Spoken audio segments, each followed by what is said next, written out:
अस्सलाम वालेकुम, आप देख रहे हैं स्पोर्ट्स बज़ और मैं हूं लुकमान अली। खेल के मैदान से खबर यह है कि पाकिस्तान क्रिकेट टीम बांग्लादेश पहुंच चुकी है। बांग्लादेश में पाकिस्तान ने 3 T20 मैचेस खेलने हैं और इस हवाले से पाकिस्तान ने इससे पहले बहुत सारी तैयारियां की। उसके स्क्वाड का ऐलान हुआ, उस पर बहुत सारे सवालात हुए, लेकिन इस पर भी बात करेंगे। साथ में पाकिस्तान शाहीन्स की बात करें तो इंग्लैंड खेलने के लिए पाकिस्तान शाहीन्स का स्क्वाड भी तश्कील दिया जा चुका है और गुज़िश्ता रोज़ शाहीन्स के हेड कोच इमरान फरहत ने प्रेस कॉन्फ्रेंस की, उसमें उन्होंने कुछ बातें की, उस पर भी बात करेंगे। लेकिन सबसे अहम चीज़ जो आज के प्रोग्राम में हम डिस्कस करना चाहते हैं वो है इस्लामाबाद से मुतालिक। इस्लामाबाद में CDA ने यह फैसला किया है कि इस्लामाबाद में 10 क्रिकेट ग्राउंड और 10 फुटबॉल ग्राउंड उनको नीलाम किया जाएगा और उनकी नीलामी के हवाले से बाकायदा तौर पर इश्तिहार जारी किया गया और कहा यह जा रहा है कि CDA ने नीलामी के लिए 18 जुलाई की तारीख मुकर्रर कर रखी है। लेकिन इसी फैसले को जो CDA ने नीलामी का फैसला किया है ये हाई कोर्ट तक पहुंच गया है और इस्लामाबाद हाई कोर्ट में रावलपिंडी इस्लामाबाद जर्नलिस्ट एसोसिएशन के सदर अबू बकर बिन तलत ने इस सारे मामले को चैलेंज किया है और इस हवाले से जो उन्होंने चैलेंज किया है इस मामले को डिस्कस करेंगे कि आखिर CDA ये फैसला क्यों करने जा रहा है। CDA के पास क्या इख्तियार है, क्या ये ग्राउंड्स जो हैं वो पब्लिक प्रॉपर्टी नहीं है, इनको नीलाम कर दिया जाएगा तो एक आम आदमी इस तक एक्सेस उसकी ख़त्म हो जाएगी।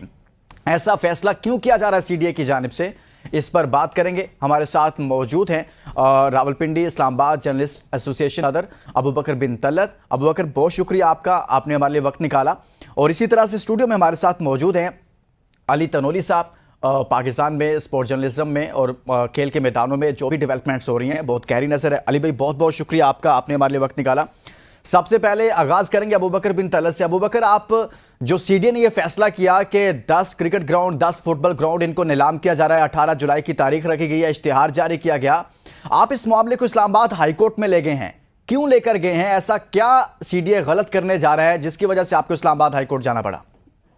लुकमान, सबसे पहले बहुत शुक्रिया, आपने इस तरह के टॉपिक को अपने प्रोग्राम का हिस्सा बनाया। अली भाई को भी मैं खुश आमदीद कहता हूं। देखें, 4 जुलाई को जो सिविक अथॉरिटी है वो एक इश्तिहार जारी करती है 10 फुटबॉल स्टेडियम जो कि इस्लामाबाद के डिफरेंट सेक्टर्स में वाक़ हैं और इसी तरह 10 क्रिकेट के ग्राउंड जो हैं जो इस्लामाबाद के डिफरेंट सेक्टर्स में वाक़ हैं, उनकी ऑक्शन के लिए 18 जुलाई की तारीख मुकर्रर की जाती है। और यहाँ पर होता कुछ यूं है कि प्राइवेट पार्टीज को, थर्ड पार्टीज को इन्वाइट किया जाता है कि आप आके एक जो बेस प्राइस है जो कि 50 लाख रखी गई है उससे ऑनवर्ड आपको ऑक्शन करके ये ग्राउंड दिए जाएंगे और आप इनको इस्तेमाल में ला सकते हैं और 5 साल का जो है सकता है। तो ऐसी सूरत में जहां पर सिविक अथॉरिटी जो है वो इख्तियार नहीं रखती MCI की 2016 के ऑर्डिनेंस के बाद, ये MCI का प्रोग्रेटिव है और इसके साथ साथ ये बुनियादी हक है इस्लामाबाद के रहायशियों का जो यहाँ के सेक्टोरल एरियाज में रहते हैं, जहाँ के डिफरेंट रूरल एरियाज में रहते हैं, यहाँ पर जो क्रिकेट खेलने वाले बच्चे हैं, क्रिकेट के प्लेयर्स हैं, फुटबॉल के प्लेयर्स हैं, ये उनका हक है कि वो बगैर किसी पैसे के यहाँ पर इस राइट को इस्तेमाल करें। और जब आप थर्ड पार्टी को ये फैसिलिटी आउटसोर्स कर देंगे तो उसके बाद ये बुनियादी हक जो है उनका उनसे छीन लिया जाएगा। तो ऐसी सूरत में Rawalpindi Islamabad sports journalist association की सदर की हैसियत से, क्योंकि हम स्पोर्ट्स को यहाँ पर कवर करते हैं, ये हमने अपनी रिस्पॉन्सिबिलिटी समझी रिश्ता ने कि उसके सदर की हैसियत से हमने इस्लामाबाद हाई कोर्ट के ऑनरेबल जजेस के सामने ये वाकया लेकर गए और उसके बाद पिटीशन दायर की थ्रू उमर गिलानी, बैरिस्टर उमर गिलानी के थ्रू। और कल जो है इसकी समाअत जो है वो मुकर्रर है। हम पूरी कोशिश करेंगे कि इस्लामाबाद के जो रिहायशी हैं, फुटबॉल और क्रिकेट के जो प्लेयर्स हैं, उनसे इस हक को ना छीना जाए। सही है। अली तनोली साहब, ये CDA आखिर ऐसा क्यों करने जा रहा है? मतलब 10 क्रिकेट ग्राउंड हैं, 10 फुटबॉल के ग्राउंड्स हैं, उनकी नीलामी CDA की जानिब से की जा रही है, इस तरह आम शहरी की जो एक्सेस है वो ख़त्म नहीं हो जाएगी? अभी जो बेस प्राइस की बात की कि 50 लाख रुपए, 50 लाख तो इतनी मिनिमम प्राइस है कि अगर 365 दिन है, अगर आप एक हफ्ते के 1 लाख रुपए भी जो कि CDA पैसे लेता है, CDA कोई अल्लाह वास्ते किसी को हाँ, CDA भी ऐसे ही करता है, हाँ, फीस लेता है कि आप अगर खुद भी जिसने भी बुक कराना है, अपना टूर्नामेंट करना है, अपना कुछ भी ग्राउंड में चले जाएं, वो आपको फ्री ग्राउंड नहीं, बिल्कुल ऐसे ही है। ये जो अभी बात भी हो रही थी कि लोगों का एक्सेस तो पहले से उन्होंने बंद किया हुआ है। अभी कोई जैसे प्लेयर्स भी जाते हैं या कोई एकेडमी या कोई इस तरह के जो क्लब्स जाते हैं तो वो थ्रू प्रॉपर चैनल अगर जाएं तो उनसे पैसे लिए जाते हैं।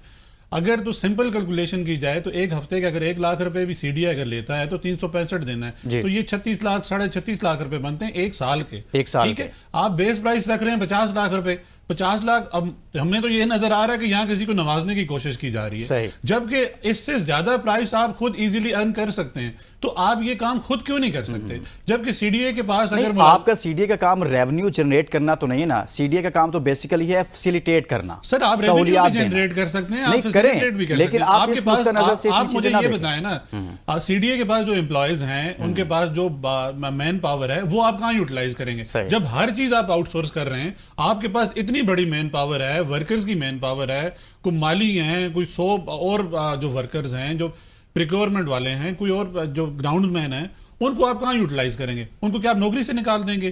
جب پورے اسلام آباد کے لوگوں کو آپ اس طرح آؤٹ سورس کر دیں گے، جو اپنے امپلائی ہیں اس کو کیا برڈن بنانے کے لیے آپ رکھ لیں گے؟ آپ نے پھر وہ امپلائی ہائر کس لیے کرنے ہیں؟ آپ نے امپلائی آپ نے ہائر کر لیے، جب ان سے آپ کوئی کام نہیں کرا رہے تو پھر فیوچر میں آپ کیا ان کو نکال دیں گے؟ تو آپ یہ سمپل کیلکولیشن رکھیں، آپ نے لوگوں کو فیسیلیٹیٹ کرنا ہے۔ اسلام آباد جو فیڈرل کیپٹل ہے اس میں گراؤنڈ لوگوں کو اویلیبل نہ ہو، حالت یہ ہے کہ ہماری جو کرکٹ ہے اس کا معیار دن بدن نیچے جا رہا ہے۔ آپ دیکھیں T20 کی رینکنگ دیکھ لیں، ہماری او ڈی آئی کی رینکنگ دیکھ لیں، ٹیسٹ کرکٹ کی رینکنگ دیکھ لیں، را مٹیریل آ ہی نہیں رہا، آپ کے پاس بیک اپ ہے ہی نہیں۔ سلمان علی آغا نے اس دن بات کی کہ ہم ایک بیک اپ بنانا چاہ رہے ہیں، بیک اپ کہاں سے بنے گا؟ آپ کے پاس گراس روٹ میں نیچے گراؤنڈ کھیلنے کے لیے نہیں ہوں گے تو بچے کہاں سے آئیں گے؟ تو اسی لیے چاہیے کہ یہ اگر کسی کو نوازا جا رہا ہے، جو کہ لگ رہا ہے کہ ایک 50 لاکھ روپے بیس پرائس رکھ کے میکسیمم کتنے پہ چلا جائے گا؟ 1 کروڑ پہ چلا جائے گا۔ 1 کروڑ تو آپ 2 سال میں کما سکتے ہیں، تو پھر یہ کس کو نواز رہے ہیں؟ تو دوسرا، آپ کرکٹ کا کچھ سوچیں، اپنی یوتھ کا سوچیں، جو آپ کے اسلام آباد کے شہری ہیں ان کا سوچیں، اور پاکستان کرکٹ کا سوچیں۔ آپ جو کو کریکولر ایکٹیویٹیز کی بات کرتے ہیں، آپ جب گراؤنڈز بند کر دیں گے تو بچے کہاں جائیں گے؟ وہ کوئی نشہ تماشا کریں گے، کوئی غلط ایکٹیویٹی میں انوالو ہوں گے۔ تو یہ چیزیں آپ دیکھیں نا، یہ گورنمنٹ کا ہی کام ہوتا ہے۔ گورنمنٹ جب چیزیں فیسیلیٹیٹ نہیں کرے گی، ایک طرف آپ ہر سیکٹر پر ٹیکس لگائی جا رہے ہیں، ہر طرف آپ پھر اس کے بدلے آپ عوام کو دے کیا رہے ہیں؟ کچھ بھی تو نہیں دے رہے نا۔